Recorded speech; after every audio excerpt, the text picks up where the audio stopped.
Pemirsa, dua motor gede milik anggota Patwal Polisi dan Pas Pampres menabrak sebuah bus di tol dalam kota Tegal, Parang, Mampang Perapatan, Jakarta Selatan. Akibatnya kedua anggota tersebut mengalami luka dan dilarikan ke rumah sakit. Rekaman video amatir warga memperlihatkan sepeda motor Pas Pampres tersangkut di bagian belakang bus usai tabrakan. Sementara anggota Patwal yang juga terlibat kecelakaan tergeletak di pinggir jalan akibat terluka di kepala. Menurut saksi mata, kedua korban sedang melaju dengan kecepatan tinggi dari arah Cawang menuju Semanggi sebelum kemudian menabrak bagian belakang bus. Saat itu, bus jurusan Tasikmalaya Serang sedang berhenti karena macet. Kedua korban hanya mengalami luka ringan dan dibawa ke rumah sakit untuk menjalani perawatan.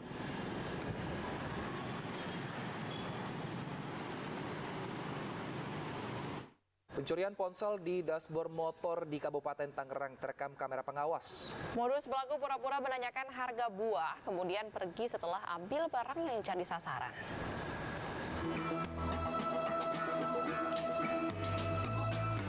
Setelah mengamati situasi dan berpura-pura menanyakan harga buah, pelaku yang melihat korban lengah langsung membawa kabur ponsel dan kabur. Aksi pencurian ini terekam kamera pengawas.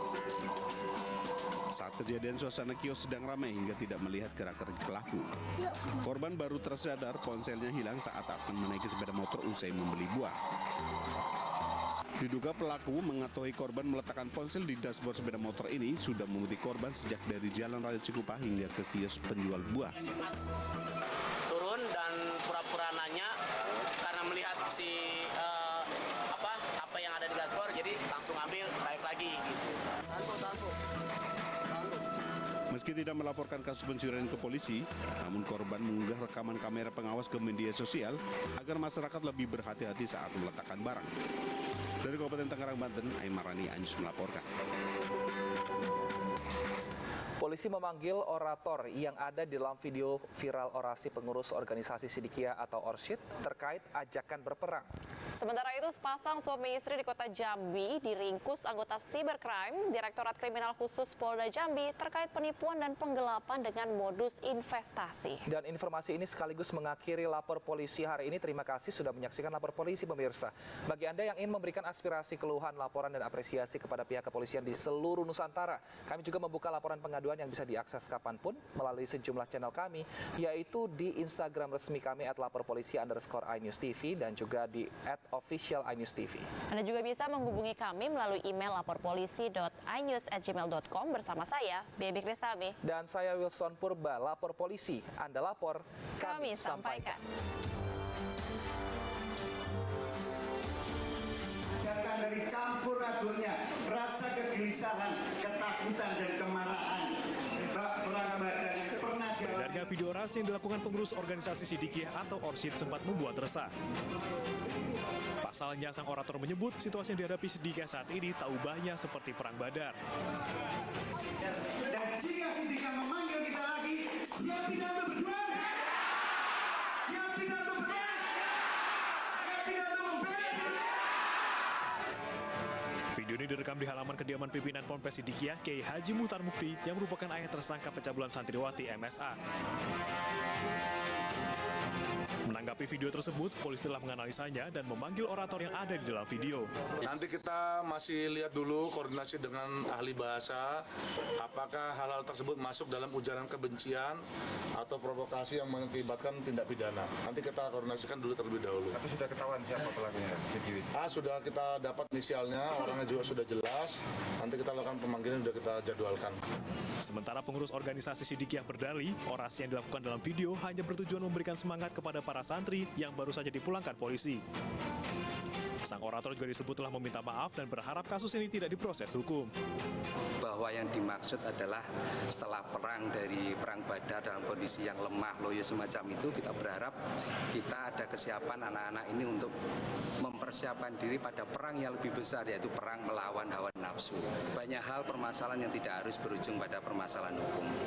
Kami juga berharap dari pihak kepolisian juga memahami hal ini. Meski telah melepas ratusan simpatisan MSA, polisi tetap memproses hukum 5 orang diantaranya. Pemeriksaan terhadap 5 orang tersebut telah rampung dan mereka diduga menghalang-halangi polisi saat proses penangkapan MSA. Kementerian Kementerian Agama sebelumnya mencabut izin Ponpes Sidikiyah karena menilai pihak pesantren berupaya menghalangi penangkapan yang dilakukan oleh pihak kepolisian. Namun kemudian pencabutan izin Ponpes dibatalkan. Atas arahan dari Bapak Presiden, dan ini kan menarik perhatian langsung kepada Pak Presiden dan sesuai dengan arahan beliau supaya dibatalkan. Untuk apa? Agar orang tua yang punya santri di situ juga tenang dan memiliki anak-anaknya, putra-putranya punya status yang jelas sebagai santri di situ, tidak akan perlu pindah, ya. Dan kemudian para santri yang ada di situ juga bisa segera kembali dan belajar dengan tenang.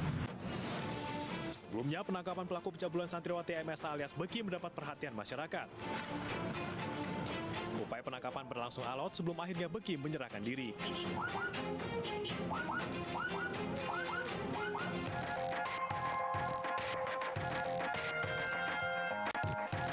Darius dan Ani, pasangan suami istri, diringkus anggota Cybercrime Direktorat Reserse Kriminal Khusus Polda Jambi karena menjadi otak pelaku penipuan dan penggelapan dengan modus investasi bodong. Pelaku mengantongi keuntungan senilai 5 miliar rupiah dari 500 orang nasabah. Seorang wanita bernama Vera yang berperan sebagai Direktur Utama CV Jaya Mandiri Investama juga turut diamankan. Selain mengamankan ketiga pelaku investasi bodong, polisi juga menyita barang bukti berupa kendaraan milik pelaku dan uang tunai senilai puluhan juta rupiah. Pelaku investasi bodong ini terungkap dari laporan korban yang mengalami kerugian hingga puluhan juta rupiah. Selama kita melakukan penyidikan, kerugian korban itu kurang lebih dari 5 miliar. Para korbannya berjumlah 500 orang. 500 orang perkiraan. Uang dari hasil perbuatan kejahatan investasi ini digunakan untuk bermain judi online.